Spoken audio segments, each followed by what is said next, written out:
halaman itu banyak sekali informasi yang disajikan di situ dan terdiri, kita buka ya bagi yang sudah menghadapi modulnya. Sudah menghadapi modulnya, ada bagian daftar isi, ada informasi modul pertama, konsep dasar dan sejarah manajemen, itu yang kita akan bahas di hari ini. Kemudian di dalam modul pertama ada kegiatan belajar 1 mengenai konsep dasar manajemen dan kegiatan belajar 2 mengenai sejarah manajemen. Kemudian nanti modul 2 tentang lingkungan organisasi kita akan bicarakan minggu depan.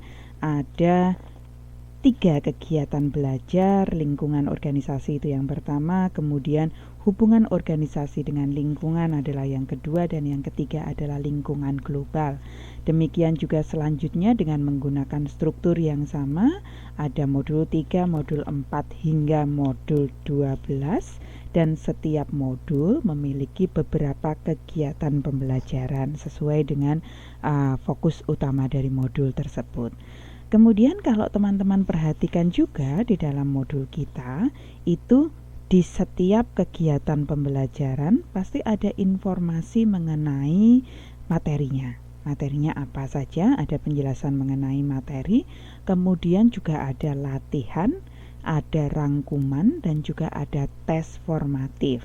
Nah, kalau kita lihat di tes formatif itu, nanti tes formatifnya kan checkpoint A, B, C, D, E gitu. A, B, C, D atau A, B, C, D, E, saya sedikit lupa.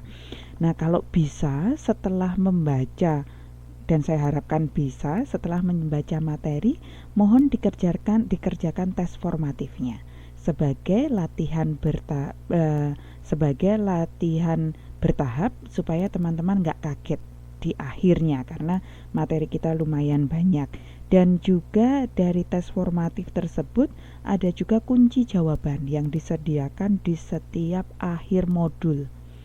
Jadi kita lihat ya, seperti kita buka itu yang di bagian daftar isi modul pertama, konsep dasar dan sejarah manajemen. Ada kegiatan belajar 1, konsep dasar manajemen. Setelah itu ada latihan, ini wujudnya juga pertanyaan, dan ada tes formatif 1. Demikian juga dengan kegiatan belajar kedua, ada materinya tentang sejarah manajemen, kemudian ada latihannya, ada rangkuman, dan ada tes formatif 2. Nah, setelah itu, setelah selesai kegiatan belajar 1 dan kegiatan belajar 2, ada kunci jawaban tes formatif.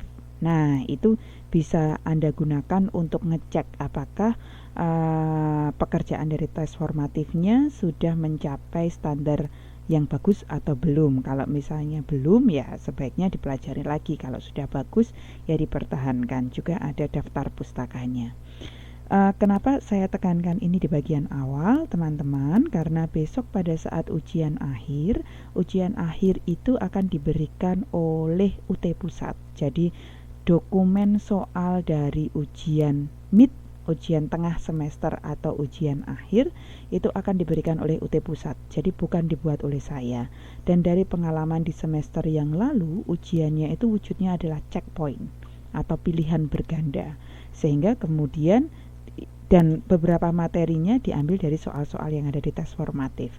Jadi kalau tes formatif ini, media tes formatif yang ada di sini sudah digunakan sejak awal, saya berharap itu membantu Anda untuk belajar secara bertahap mengenai apa saja yang ada di dalam materi tersebut. Oke. Luh Malyasih sudah hadir? Iya, nah masukin. Baik. Ini Mbak Fazura ini kok jadi belum masuk ini. Apa nama aslinya siapa? Kak tunggu ya, masih tetap Kak tunggu. Baik, itu sekilas mengenai modul kita yang juga super duper tebal dengan Fazura Anis Kurliana. Oke, tak masukin Mbak Anis Kurliana. Ini namanya adalah Fazura. Oke Mbak Anis, sip, tak masukin ya. Itu sekilas tentang modul kita, kemudian penggunaan tes formatif yang ada di situ, dan juga dari referensi yang akan kita gunakan untuk kuliah manajemen. Kita juga bisa menggunakan berbagai referensi terkait yang lainnya. Semisal kemudian teman-teman jalan-jalan ke toko buku, dapat materi atau buku mengenai manajemen, itu bisa, kalau Anda berminat, bisa dibeli kemudian